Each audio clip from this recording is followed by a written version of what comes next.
And sometimes my wife will tell me this as well, that, she'll tell me she said something, but I won't remember that either. or I'll have a different memory of things that we both experienced, and I'll be telling a story. She said, "That's not what happened." I said, "Absolutely, that's what happened." But over time, my brain has condensed it some way in a way that makes sense. And I think we think about it as like a movie, like a photograph. It never changes, but it does evolve. And hers changes because her experiences are changing. And we both lived the same experience, but we have totally different memories of it. Yes. That's real. That happens. We're not crazy. A lot. Yeah. Yeah. The right. truth We're not is, crazy, right? You are not okay. crazy. Thank you for confirming at least that part. Yeah. Yes, I am a psychologist. Yeah, that's right. That's very true. And usually the truth is probably somewhere in the middle of what you remember and what your wife remembers. Yes. Probably neither of them are exactly right. Yeah. It's somewhere in the middle. Mine's right.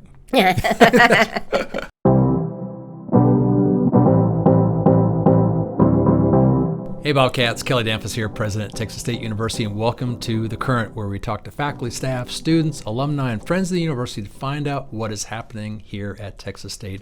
And today I'm really excited about having Carmen Westerberg here. Thank you, Carmen, for joining us.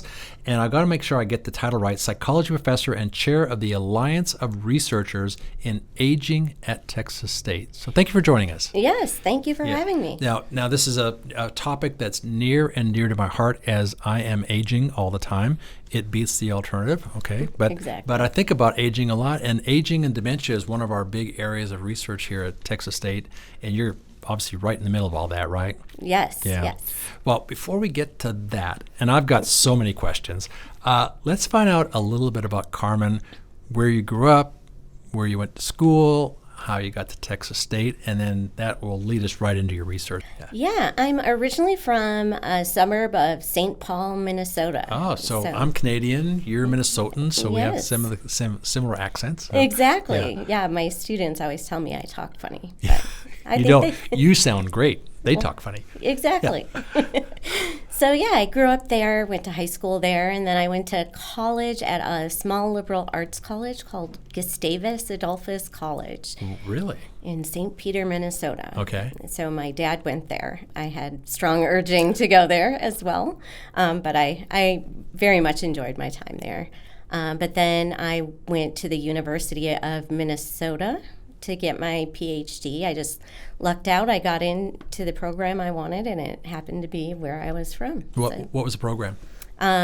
Psychology, cognitive and biological psychology. So my wife's dad got his PhD at Minnesota. So that's where Beth she was born in Stillwater, Oklahoma, but she grew up, like her first 5 years, I think, were in St. Paul.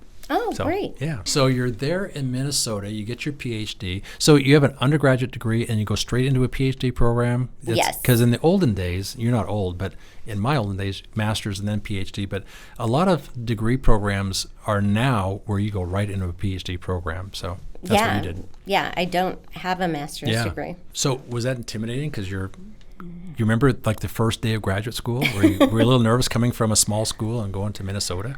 I wasn't that nervous. It's funny because I actually took a year off, 1 year between undergrad and grad school. And it makes you appreciate school, right? I'm ready to go back to school. Yeah. But I thought I was going to be so old, right? Because I had taken this year off, and I was still like the youngest person. You were like 23 or something, right? Yes. Yeah. What did you do during your gap year? Well, that's a great question as well. I had worked at a summer camp, a YMCA summer camp, over the summers in college. And during the school year, basically they're a conference event center. And so I served as a conference host. So it was great because I could spend a lot of time studying for the GRE and doing things like that. So I didn't do much of consequence related to my degree, but it was a nice break. After I got my degree, I did a postdoc at Northwestern University. So tell us about a postdoc, because I never did one, but I know a lot of people do, especially in more of the biological and the sciences, and yours is more like less of a social science and more of a biological science. But share, what does a postdoc mean? Yeah, so a postdoc is just an opportunity to get more research experience before you go on to a faculty position. It's nice because you don't do any teaching, and so you really are 100% focused on research. When you're a student, you have classes. And so it's a good time to learn a new skill, or take your research in a different direction if you want. It's really a great time. Yeah, and your postdoc was where? I'm sorry. At Northwestern At University. Northwestern, okay, very good. Yeah. So you're there. How long is your postdoc? It actually ended up being 8 years. 8 which years, is holy cow, really that's long. Yeah, that's a long one. Well, because you're having such a great time. Exactly. Yeah. Well, and it ties into my research. Yeah. So I started off in grad school, I was studying memory, but right around that time when I finished and went into my postdoc, we started realizing that sleep was important for memory. And so, I stayed a little longer so I could get training in how to do sleep research. How did you get to Texas State? Well, I was ready to leave my postdoc. After your postdoc, yeah. Ready to make a real paycheck. Yeah. Exactly. Yeah. I didn't know much about Texas or San Marcos, but I came for my interview and I visited the town, and everyone was so nice. I really appreciated the Texas hospitality. Yeah. And the weather was a nice draw because I had been in Minnesota and then Chicago, which isn't really any better. And I was like, well, they don't have any snow. I've talked to people who moved here from the Northwest or from the North generally, and they find it kind of hard to get used to how friendly people are, because they are honestly friendly. They're not faking it. They just, if you want help moving, they're going to show up with a pickup truck, right? Yeah, that was a little surprising. It wasn't like that in the North, but I really liked it. And, the university was, had a good reputation, and I was interested in, you had a clinical sleep lab. Yes. And that was very appealing to me as well. Was that always at Round Rock, or was it here first and then went to Round Rock? It was here in San Marcos first, yeah. Okay. So I remember at some point, I won't tell you why, but my wife suggested that I should go do a sleep study. And I will tell you, because she couldn't sleep because I was snoring and I had sleep apnea and so on. I didn't know all those problems. And I went to a hospital. I spent the night, connected all these wires and so on, and I discovered all kinds of things about myself. I didn't know that topic area of research or medical study existed until I did a sleep study, and I learned a lot about the value of sleep. And you mentioned memory and sleep being correlated, and I'm the worst sleeper because I stay up late, I get up early. As you get older, you sleep less. I think that's probably true. Biologically, you probably need less sleep. Yeah. But I'm really bad about, I'm not proud of this at all. But it really does affect me, and sometimes I realize I'm not operating at peak capacity if I'm not sleeping. But so share with us more about that, about the relationship between sleep, memory, capacity, and what you do in your research projects. Okay. That's a lot, right? It's like, all right, where to start? Yeah, where to start? Well, sleep in general is important for so many things. Yeah. I focused in on memory, but it's getting good sleep is associated with several different physical ailments and things like that. Even like weight and health, physical health, and diabetes, Yeah. heart disease, they've all been linked to sleep. So sleep is still kind of a mystery, though. We don't know if there's one single purpose as to why we sleep, because it is affecting so many different things. But I'm interested in how memories change over time. That was the angle that I was coming from. So in grad school, I was very interested in false memories. Why do people remember things wrong? And it just kind of evolved from there. I was like, we know our memories are evolving over time. That's part of the reason we have false memories. They're not, once you take something in, it doesn't just sit there lying dormant in your brain.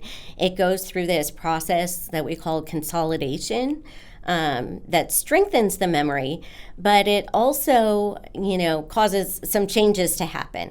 So you have to integrate this new information with your existing knowledge base. And when that happens, it can change the nature of the memory a little bit. It's really interesting because sometimes, and this has happened like in politics and public life, people will say, I remember this thing happening, and it's there's no way that could have happened because you weren't alive when that happened. But in their brain, they really remember that happening, and they're not making it up. They believe it. Yeah. And that there's a process by which that happens. Yes. Yeah, that's fascinating. Yeah. Yeah, that's been a big area of research, these flashbulb memories, they call them. Like, where were you when the Challenger exploded or when you heard about 9/11, right? And they've shown that a lot of times people are just dead wrong. Just dead wrong. And sometimes my wife will tell me this as well, that, she'll tell me she said something, but I won't remember that either. or I'll have a different memory of things that we both experienced, and I'll be telling stories. She said, that's not what happened. I said, absolutely, that's what happened. But over time, my brain has condensed it some way in a way that makes sense. And I think we think about it as like a movie, like a photograph. It never changes, but it does evolve. And hers changes because her experiences are changing. And we both lived the same experience, but we have totally different memories of it.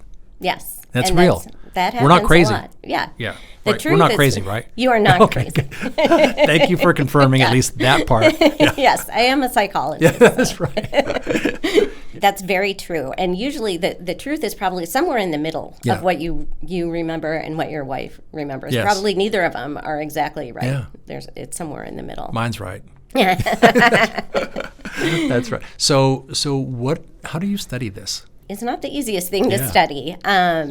But the big thing is that we think during sleep is the time when our memories are changing. It can happen when you're awake too, but not as much as it does when you're asleep. And so, a lot of studies, they'll have you learn something and then you go to sleep, either overnight or even during a nap. We do a lot of nap studies because I need to learn about this one. Yeah, because they're easier actually. Yeah. You don't have to stay up all night as the researcher then. And then you give someone a memory test and you see if they're if there's some aspect of sleep that predicts how well they're going to remember whatever it is you taught them before they went to sleep.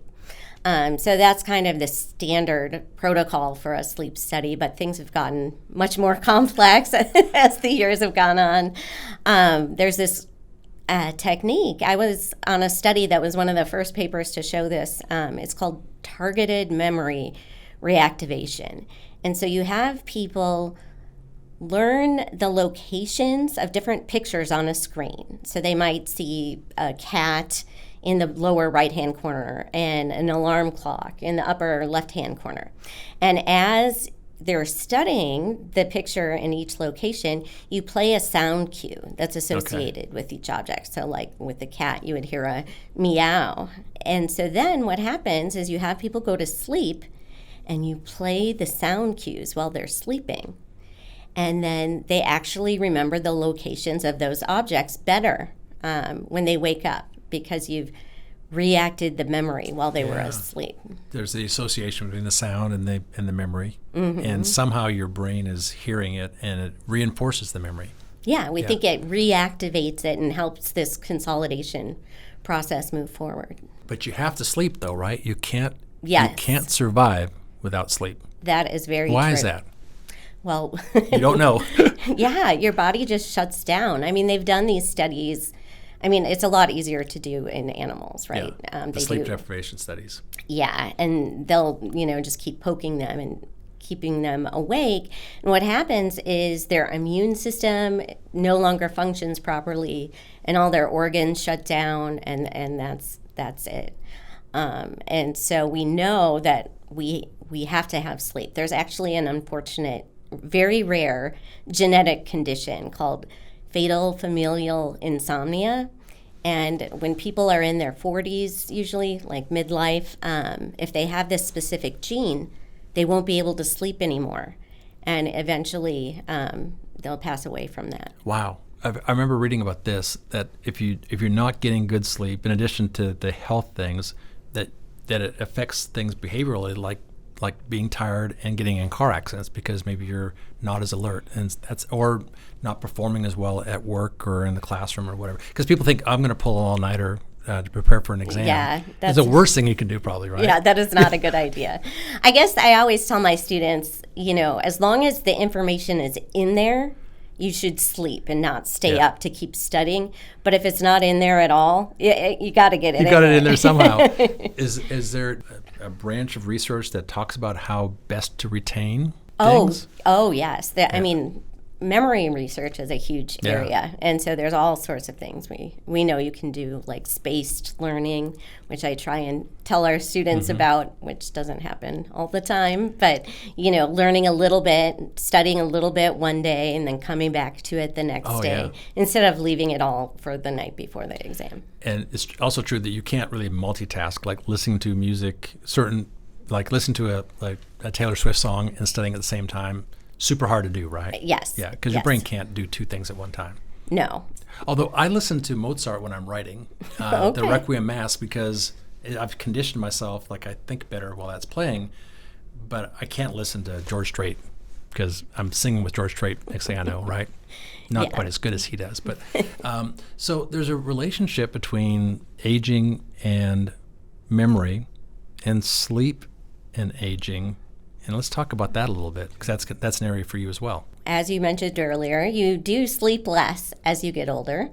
Is it because I need less sleep, or well, just too busy? It's been a debate. Yeah. I would say it's probably not that you need less. It's just that you're unable to sleep as long as you did when you were younger.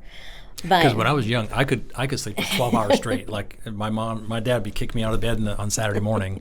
I could sleep all day, and now it's like 3 hours, 4 hours. Yeah, well, I mean, a good rule of thumb is if you feel rested when you wake up, that's all that you need. That's probably all you need. Yeah. Yeah, there isn't. People like to say 7 hours or 8 hours, but as long as you feel rested when you get up. But we know as you get older, you're sleeping less, and your memory does decline. That's natural. Right? So people tend to get worried, like, oh, am I getting Alzheimer's disease or something? But our memories just... I think that all the time, like, oh, is this starting to happen? yeah, but not necessarily. We know there's just a natural decline in memory. And so we think one of the reasons is because you're not consolidating your memories as thoroughly during sleep. We think, really deep, slow wave sleep is important for memory consolidation, and that is the part of sleep that declines the most as you age. So there's different levels of sleep. There's the napping sleep, and the sleep that happens at the beginning, and the sleep that happens in the middle, and the sleep that happens when you're getting closer to waking up. And it's that middle, the deep sleep that matters, right? Yeah. Well, you actually get most of your deep sleep in the first half of the night. Yeah.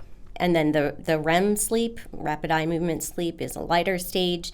That's when we think a lot of dreaming happens. That's when the dreaming is happening? And that's at the end of the night. So you're studying these relationships, and then, so what do we do with that information that you're gathering? Well, so the hope is obviously to be able to use it to help people with memory problems. Yeah. And especially, dementia, Alzheimer's disease is a big one. So we've identified different aspects of sleep that seem to be most relevant for consolidating memories. So can we develop interventions that, artificially give people more slow wave sleep and other things that we know about sleep that would help improve their memory?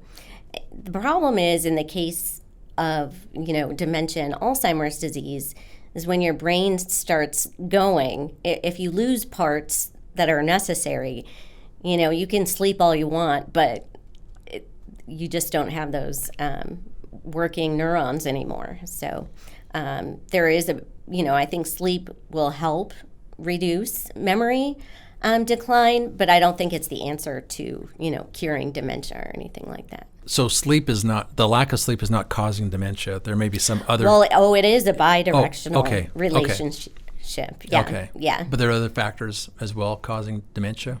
Yeah. Genetics, especially like Alzheimer's disease. Yeah. We know there's a genetic component, but But that doesn't necessarily mean you will get Alzheimer's disease, but you have an increased risk. You've probably heard all these news stories. Pretty much everything increases your risk nowadays. Yeah. But, we know if you don't get enough sleep, if you get consistently short amounts of sleep, you have an increased risk for developing Alzheimer's disease. You're making me nervous because my kids are always after me because they know, because I'm always the first one to text them in the morning and the last one to text them at night, and they know that I'm not good at this about sleeping, and they're worried about me because because they know the importance of good sleep. So how do we help people figure out how to sleep better? Certainly drugs could play a role. Yeah, I don't think drugs is the answer, just because they do too many things, right? Okay. They can help you fall asleep, but then they're interfering with the kind of sleep you're getting. You develop a tolerance, so now you fall asleep, but then you're sleepy all day because it hasn't worn off yet. So I don't think drugs is going to be the answer. But we just have to educate people on what helps, right? Keeping a consistent schedule is a big one. Yeah. All right. Guilty. Okay. Because you have to plan to go to sleep. Yeah. Right. If you go to sleep at the same time, then your body knows, oh, now it's the sleep time, and it's easier to fall asleep. I find sometimes like if I don't have an appointment on a Saturday morning, that I'll stay up late on Friday because I want to sleep in on Saturday, and next thing I know it's like 4 a.m, and then I'm waking up at 7 anyways. So I'm trying to trick my body into sleeping in, but I'm making it worse. Yes. So consistency about when you go to bed. Yeah, that's a big one. What other behavioral things can people do? Well, so exercise is a big Oh, one. no, don't do that. I know. I knew you were going to bring that up. I know. Well, So exercise before, well, not too soon. you don't want to do it right before bed, but the reason is because it increases your slow wave sleep, and that's the one that is important for memory consolidation, right? So if you're worried about memory decline, exercising during the day is going to help improve your slow wave sleep at night. I was afraid that was going to be part of it. Okay. I know. Exercising, being consistent about when you go to bed. What about, is there routines you can get into that help you? Related to that, I guess, keeping your bedroom for sleeping only. You know, a lot of people Don't have a watch TV. TV in bed. Yeah. Oh, that's terrible. Yeah, I'm bad about that because we have a TV in the bedroom, and it's hard not to do that. Yes. Yeah. Yeah. So just take it out of the bedroom, right? So when you go in there, all you're doing is sleeping. And then your body learns we're in the sleep room now, so we're going to sleep now.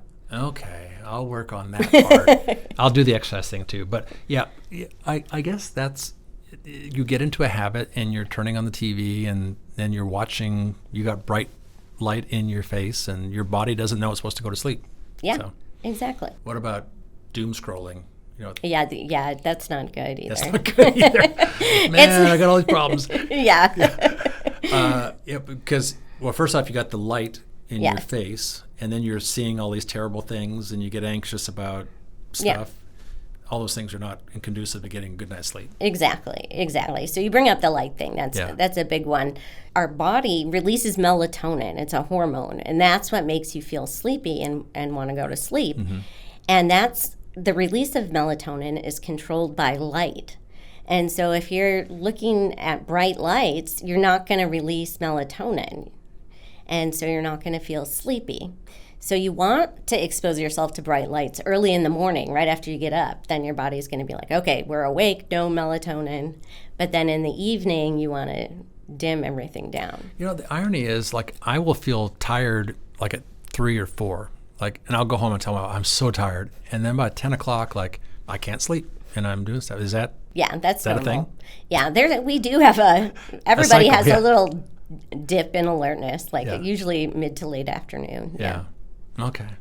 Well, I'm sorry, I didn't bring you in to diagnose me, but I'm so curious about the impact of sleep because we're so curious about, you know, people's mental health capacity and the impact that we're seeing. People are living longer, which is great, but the quality of life changes if you've got dementia or you're not able to remember things, and that you need more care from your loved ones who have to take care of you now because you're not able to do things you used to be able to do before. What does the future hold for this? What do you think will be?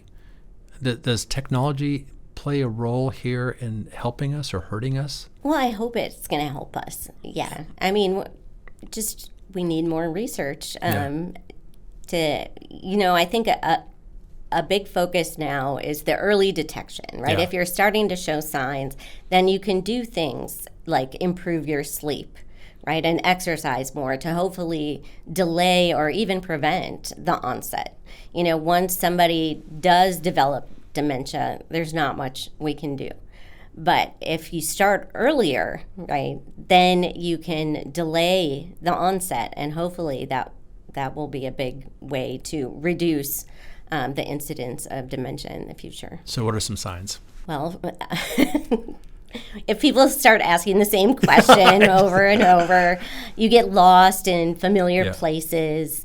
Language, there's some language changes, right? You have trouble naming objects, common objects. Forgetting people's names that you should know.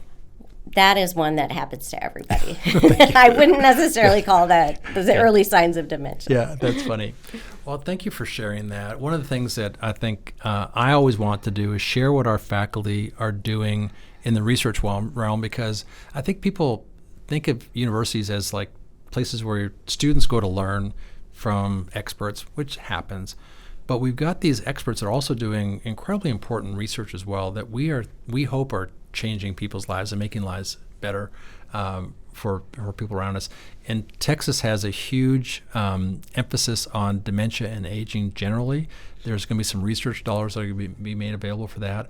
And because we know that an aging population is happening, but we want to make sure that as that aging happens, that people's quality of life is maintained. Yes. And that's a large part of what your research is. Can we delay the onset as long as possible? Yeah. And then can we mediate the effect later when it does hit eventually?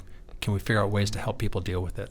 Yeah, exactly. All right, Carmen, one of the things we love doing is we ask our listeners to send me a question, and I'm not seeing the question, and we'll let you be the podcast host that you can ask. And then typically I'll ask people to answer the question too, so be ready to throw your answer in the room. Your question is, do you have a favorite family tradition? So I'm going to talk about kind of my, we have two families, right? With the family we grew up in and the family we created. And I have a third family, and we call it the Framley. So Beth and I had these two other couples we met when I was in grad school at A&M. They were undergrads, and then they became grad students there, and they're still living in College Station. We've been friends for 38 years now. Their kids call us aunt and uncle, and we're the Framley. So that's my family. And one of the things I love doing is with the Framley is every July 1st and January 1st, we get together if we can. And typically, because we were the older people, we were the first ones to own a house and so on. So everyone came to our house. And we have since bought a lake house in Arkansas that's big enough to house everybody. So we got each couple has two kids. Each of the two kids are married, and now we've got babies coming and so on. So it's a big group. And so as much as possible on July 1st and January 1st, we all get together, have like a family reunion. And it's fun because we've been together for so long, we can finish each other's stories and we can reminisce. And when people are having, some health issues, we can come together and hug on each other and so on, be very supportive. But it's, to me, that's they're almost more family than the family I grew up with because we're so close and we've been together for so long. So it's the gathering on January 1st and July 1st that we have. What about you? Do you have a family tradition that you like? I'm secretly a fan of shopping. And oh, really? Black Friday shopping is online? like... Do you do it online? No. You got to go. No, you got to get up early? Adrenaline rush, walking into the mall. I love that feeling. That's hilarious. What was your best Black Friday buy? Well... So as I was growing up, they had these bears that you could only get on Black Friday, and they would run out. So that was... I thought you said beers first. Oh, no. Bears. Okay. Bears, like teddy bears. Yeah, teddy bears. They were called Santa bears. Okay. And so that was my favorite thing, is growing up as a teenager, going to get the Santa bear. So they've since discontinued them. So that was sad. But...